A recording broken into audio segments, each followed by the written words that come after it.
selesai. Ya. Hari kan hari keempat. Balik ke topik yang saya tanya. Ya. Apabila kan tumbuhan bisa hidup di air karena apa yang kita bayangin ya. Saya rumput laut nih sama pisang. Bening. Pisang ataupun bening. Ya. Berbeda nih kan. Dari strukturnya aja udah beda. Kalau dalam rumput laut dia bisa mempunyai sistem untuk hanya sedikit dari perlukannya kan oksigen dari perlukannya sedikit, makanya dia bisa hidup di dalam air. Sedangkan bila pisang membutuhkan oksigen yang cukup banyak, makanya tidak bisa hidup dalam air. Oke. Dalam 2 hari sudah ngerti. Udah. Dalam 2 hari cabut pohon pisang, masukkan ke dalam air, aku jamin tidak mati. Oke, dalam air. Iya. Aku cabut pohon pisang, ambil akarnya itu taruh di dalam air atau bunga yang di darat, taruh ke dalam air, hanya pohon bisa dari 2 hari. Tanpa tanah. Tanpa tanah. Itulah bunga. Kalau kita mengasih bunga mawar sama orang sebentar, bunga potong itu tanpa tanah. Dimasukkan ke dalam air, masukkan ke dalam air, dia tetap hidup, tetap mati. Tapi tidak berlangsung lama. Lah, proses penciptaan berikutnya akan berlangsung terus. Oke, tidak lebih dari seminggu atau sebulan.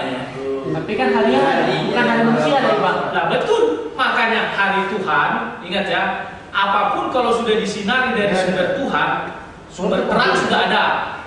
Ya kan? Secara ilmiah kata si tadi apa tadi proses apa tadi? Oksidasi atau apa itu? Cahaya dan ada dengan oksigen semua terpenuhi. Oksigen fotosintesnya, oksigennya dari air, cahayanya dari terang alam.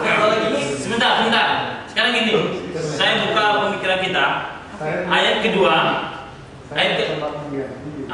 kedua itu pada prinsipnya air ada, dan ayat ketiga itu pada prinsipnya Tuhan menciptakan terang. Jadi pikirkanlah bagaimana oksigen keluar. Jadi saya nggak bicara jenis itu apapun jenisnya itu, karena itu kita bicara nanti di dunia nanti di tingkat yang lain. Karena saya tidak sains di sini. Yang pertama itu pikirkan air sudah ada, yang kedua pikirkan terang ada. Jadi pikirkanlah bagaimana terang menghasilkan oksigen atau air menghasilkan oksigen. Nah itu dia. Oke, saya pikir yang kita mengarah pada yang lain lah. Tapi saya punya satu lagi. Ya topik lain maksud saya. Enggak, masih ini, masih di sini. Masih ini ya. Boleh. Gini ya. Kita fair-fairan dulu. Di ayat ketiga ini, terang itu sudah jadi matahari atau belum?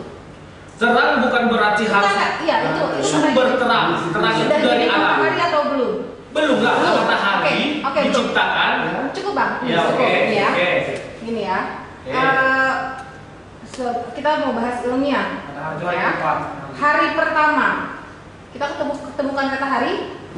Perhitungan Masehi itu kita nih ya, kita nggak tahu ini dalam bentuk masa atau hari gitu kan. Nah, untuk menunjukkan di sini hari, kita membutuhkan matahari. Setuju nggak? Ya, bukan matahari. Perhitungan. Oleh bertanya langsung jawab ya. Perhitungan matahari seperti yang kita akui sekarang itu setelah langit dan bumi selesai diciptakan. Tetapi di sini sudah saya katakan adalah hari Allah, bukan hari manusia.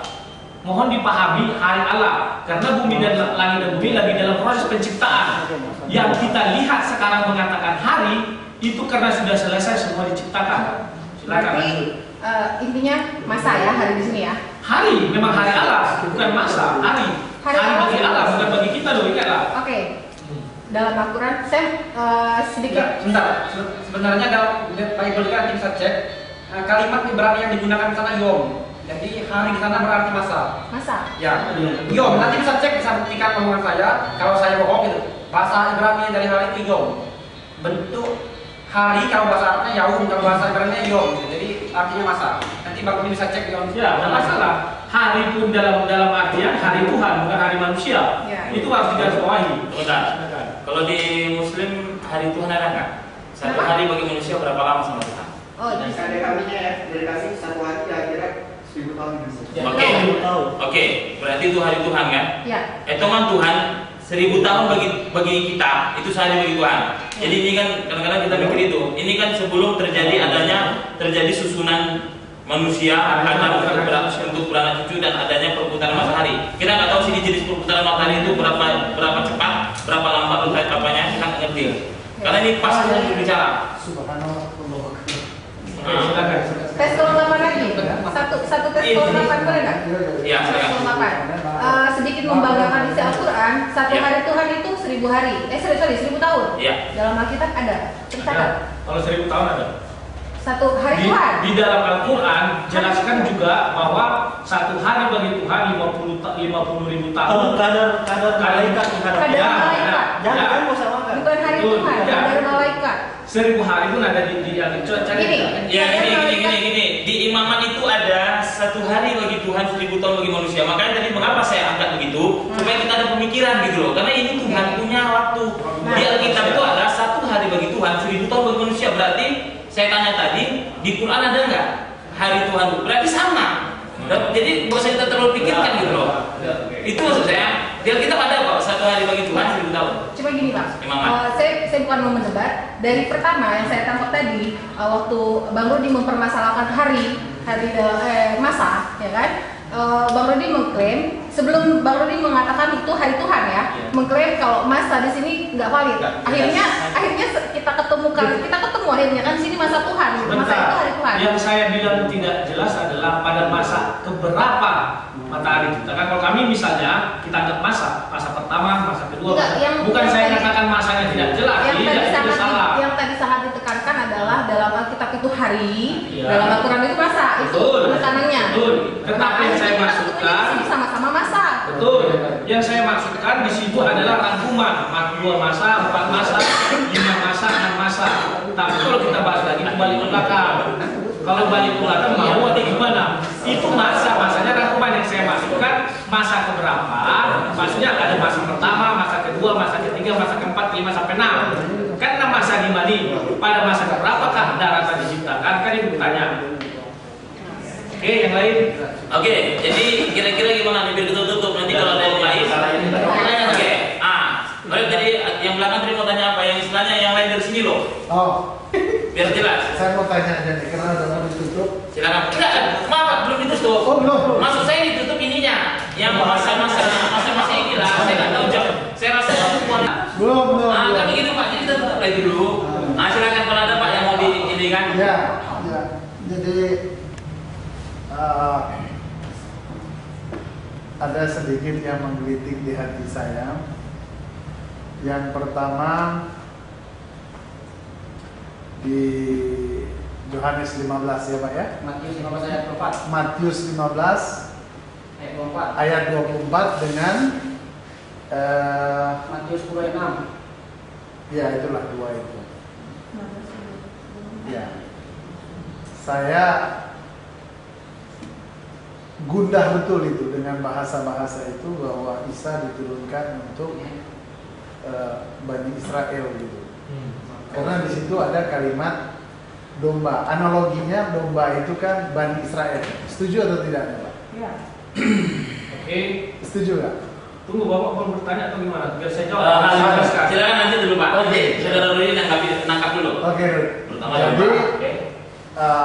kalimat domba di situ kita menganalogikan itu untuk Bani Israel. Banyak orang yang mengikuti sekarang ini ajaran Nabi Isa, Yesus ya. Sementara Isanya sendiri mengatakan bahwa dia diturunkan untuk Bani Israel. Saya kira-kira 3 bulan yang lalu saya tinggal di Yerusalem. Saya saking penasaran Pak. Benarkah Yesus ini hanya untuk Bani Israel? Ternyata di salah satu gereja yang ada di Yerusalem yang tidak jauh tempat saya tinggal, kalau dia memang ada keturunan Bani Israel, maka dia bisa ikut ke gereja dan bagian atas mimbar. Yang lain tidak.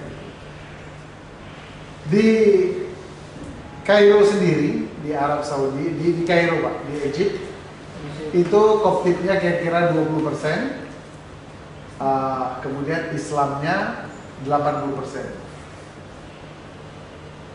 Di antara mereka ada yang bersaudara lain agama. Apa sebab? Karena mereka tidak bahagian daripada Isa. Jadi kalau dia dari bahagian sebelah ibu, kalau dia bagian dari sebelah ibu, maka dia ikut agamanya Isa itu. Walaupun dia dekat, tapi istilah itu kalau DNA-nya saya pikir kita semua harus tahu bahwa itu memang dari satu DNA. Tapi karena dia bukan dari Bani Israel, dia nggak bisa ikut. Ini kenyataan yang saya lihat di sana. Banyak Kristen, Cina, ada Amerika, ada banyak. Bahkan di Indonesia juga banyak. Akhirnya saya bertanya, apakah mereka yang ikut-ikut ini ada darah Israel? Iya kan? Kemudian kenapa kami tidak boleh ikut? Kami, Pak. Kami dalam pengertian bukan yang hadir, tetapi kami dari bahagian sebelah Bapak. Ini saya cerita di Mesir. Di sebelah Bapak itu dia tidak boleh ikut. Nah, itu pertanyaan saya, kenapa ada perbedaan di tempat lahirnya Isa sendiri, kemudian di Yerusalem?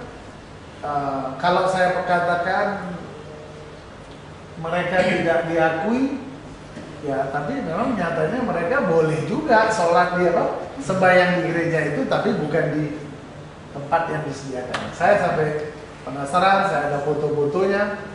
Yang menjadi pertanyaan saya satu, kenapa di ayat 15 itu jelas-jelas disebut untuk Bani Israel, lalu yang lain tidak Bani Israel ini apa boleh ikut? Apa kira-kira ayat-ayat penunjangnya yang membolehkan orang lain ikut?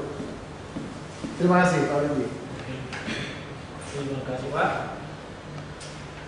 Nah, sekarang apa yang Bapak Bill katakan itu Tambahin mungkin boleh. Sebentar. Iya, kasih nyambung. Memperkuat aja. Nyambung. Kalau bisa Rudi sebutkan ayat yang dimaksud. Ya, kena. tahu. Supaya kita pahami. Oke. Untuk catatan, bangsa Israel itu hanya 12 suku. Tahu ya. 12 suku Yuda. Oke. Oke. Kristen yang sekarang itu yang dari mana? Sekarang saya jawab. Di Matius 15 ayat 24 betul dikatakan domba-domba dari umat Israel. Ya. Kalau kami mengatakan umat Israel. Sekarang kita harus kembali dulu apa arti kata Israel. Di dalam Kejadian 32 ayat 28 dijelaskan, orang itu berkata, namun bukan Yakub lagi, engkau telah berkumpul dengan Allah dan dengan manusia dan engkau menang. Karena itu namamu menjadi Israel. Arti kata Israel berartinya adalah bergumul dengan manusia dan bergumul dengan Allah, dan kita harus jadi pemenang. Pemenangnya artinya mengikut perintah Allah. Karena si Yakub atau Israel sekarang itu diperintahkan Allah untuk minta maaf, bertemu sama kakaknya si Esau atau minta maaf. Tetapi dia takut, sebab dia tahu si Esau itu memiliki tentara 400 orang untuk yang bisa mengalahkan dia. Sehingga pergumulan di hatinya si Yakub adalah kalau dia kembali kepada si Esau, dia takut dibunuh. Kalau dia mengikut perintah Allah, artinya kembali sama si Esau. Tapi kalau dia melarikan diri, artinya dia melawan Allah. Itu kata hati dunia, bahwa aku harus selamat. Karena apabila dia kembali, hak kesulungan sudah diambil. Sehingga si Yakub di akhir cerita dia mengikuti kehendak Tuhan, bahwa dia harus kembali sama si Esau.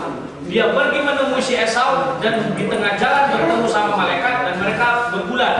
Tetapi pergumulan si Yakub atau si Israel bukan gara-gara pergulatan itu, tapi pergumulannya adalah mengikuti perintah Allah kembali kepada Esau atau melarikan diri daripada Esau. Sehingga kami umat Israel adalah umat yang ini yang bergumul dengan Allah dan